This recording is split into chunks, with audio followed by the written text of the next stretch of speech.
పవన్ కళ్యాణ్ గారి ఫ్యాన్స్కి ఒక క్రేజీ న్యూస్ అన్నమాట. ఉస్తాద్ భగత్ సింగ్ సినిమా నుంచి ఒక అప్డేట్ వచ్చింది. సో ఈ అప్డేట్ వింటే ఇంకా కళలో కూడా దాన్ని మాత్రం వాళ్ళు మర్చిపోరు అనే విధంగా అయితే మాట్లాడుకుంటారు. మరి అప్డేట్ ఏంటి? సో ఖచ్చితంగా ఉస్తాద్ భగత్ సింగ్ నుంచి రెండవ పాట అయితే రాబోతుంది అనమాట. సో ఆర్ ఆఫ్ ఉస్తాద్ అని చెప్పి.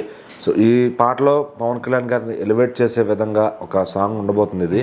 సో ఎట్లా అంటే మనం గబ్బర్ సింగ్లో చూసాం, ఫస్ట్ టైటిల్ సాంగ్ ఎట్లా ఉంటుందో అది ఇప్పటికీ ఎక్కడ పెట్టినా కూడా దాని రెస్పాన్స్, ఏ పార్టీలోకి వెళ్ళినా ఏ ఫ్యాన్స్ అందరూ ఏదన్నా నిమజ్జనాలు ఉన్నా కానీ ఏదన్నా ఈవెంట్స్ ఉన్నా కానీ ఎక్కడ ఏ సందర్భం వచ్చినా పవన్ కళ్యాణ్ గారి ఫ్యాన్స్కి అదొక సైన్లా ఉంటుంది గబ్బర్ సింగ్ అనే సాంగ్.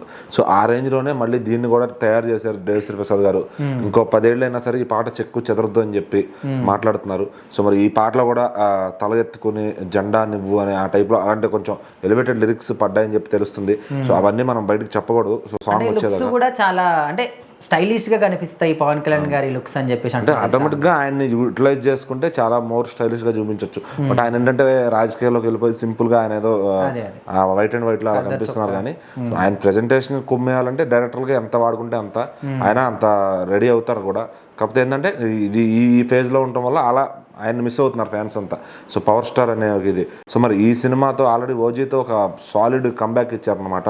సో అది ఎంత మంచి సక్సెస్ తీసుకొచ్చింది పవన్ కళ్యాణ్ గారికి అందరూ తెలిసిందే. సో ఇప్పుడు ఇది మళ్ళీ ఒక అప్పట్లో గబ్బర్ సింగ్ అత్తారింటి దారేది రోజులు రాబోతున్నాయా అనే రేంజ్లో ఇప్పుడు ఈ సినిమా కూడా ఉండబోతుందని ఒక టాక్. మరి ఏదైనా కానీ ఆల్రెడీ ఫస్ట్ సాంగ్ దేఖ్లేంగే సాలాతో అందరి హృదయాల్లో మనసుకు చోటు చేసుకున్నారనమాట. సో హరీష్ శంకర్ గారి పైన కూడా అభిమానులందరికీ నమ్మకం ఉంది. ఎందుకంటే అభిమాని కాబట్టే చాలా బాగా చూపిస్తారు ఆయన్ని.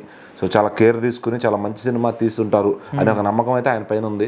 మరి దాన్ని ఆయన నిలబెట్టుకుంటారా, ఆ తర్వాత సినిమాని అటు ఇటు చేస్తారనేది అది థియేటర్లో మార్చి 26 చూసుకోవాల్సిందే.